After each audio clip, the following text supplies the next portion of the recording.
Hey guys, welcome back to the channel. So, after crying in the corner over how every new AAA title laughs at my potato PC, I decided enough was enough. I needed a game that respected my humble setup. No GPU, just good old integrated graphics, and an i3 processor that's older than half the internet memes we use. That's when many of you absolute legends recommended Blueprints. Now, I'd never heard of this game before, thought it might be a royalty simulator or something.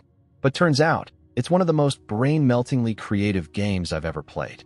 So today, I'm diving into Blueprints, gameplay, performance, and whether it actually runs on a toaster like mine. Spoiler, it does, and it's weirdly brilliant. Let's talk tech first, because we low-end warriors know the battle begins before the game even starts. I downloaded Blueprints from Xbox PC Game Pass, and thankfully, it's under 10 gigabytes. That alone deserves applause, because even modern indie games sometimes act like they're storing the entire history of civilization in their install folders.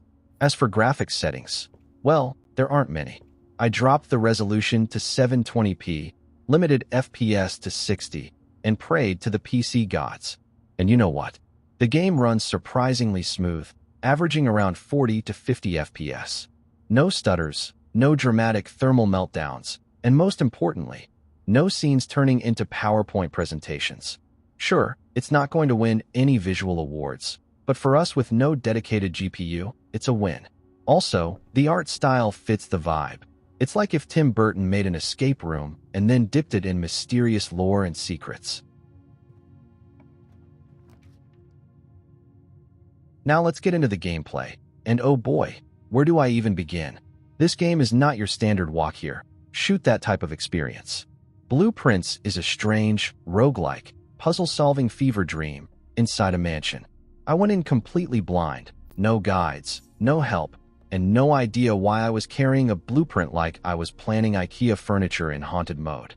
The game kicks off in a weird little village where you're given 3 doors to choose from.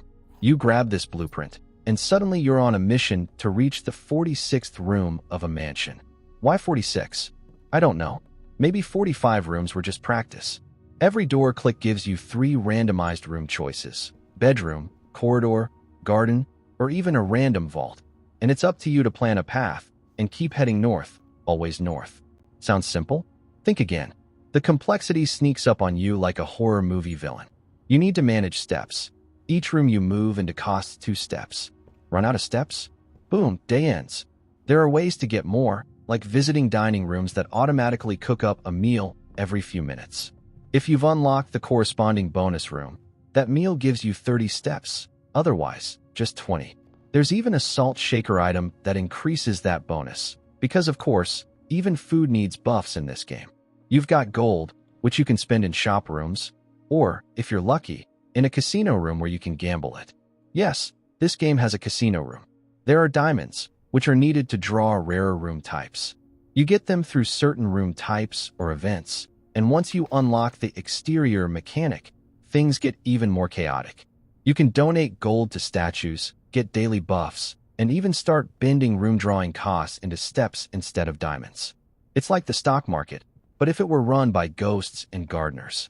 There's a whole range of useful, and sometimes weird, items too.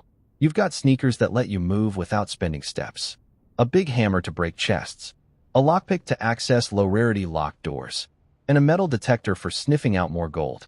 There's even a compass that helps avoid dead ends, which is absolutely crucial when the game decides to troll you with useless corridors and bad RNG. If you're lucky enough to find a workshop room, you can combine items like a shovel and a metal detector into a single, god-tier utility. But remember, the pawn shop only lets you carry over 1 item to your next run. So, choose wisely, or cry later. The mansion is filled with interconnected systems.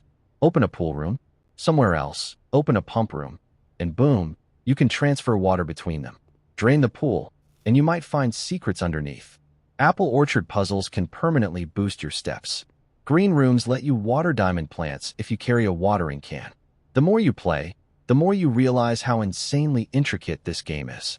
You feel like a confused detective who's slowly becoming a master architect of mystery. Each day you survive, each room you add. It's like you're writing your own chapter in a weird architectural horror novel. It's punishing if you mess up, but the reward is that euphoric aha moment when you finally understand a mechanic. Also, there are antechamber doors. I won't spoil what they do, but trust me, when you finally figure it out, it feels like you cracked the Da Vinci Code. The music? Chef's kiss.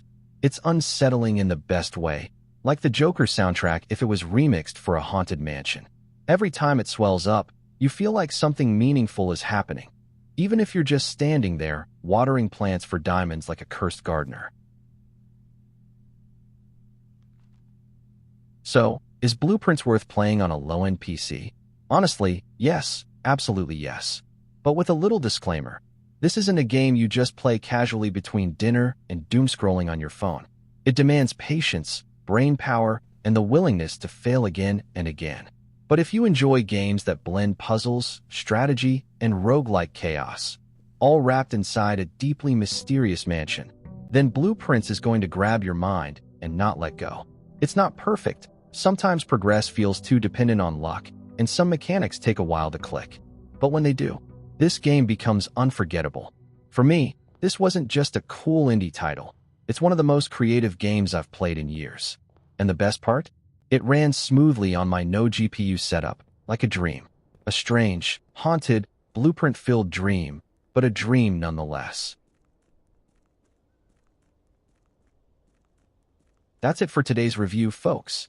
If you enjoyed this deep dive into Blueprints and want more low-end PC gaming madness, make sure to hit that like button, drop a comment telling me your weirdest moment in the game, and subscribe for more reviews and tests like this.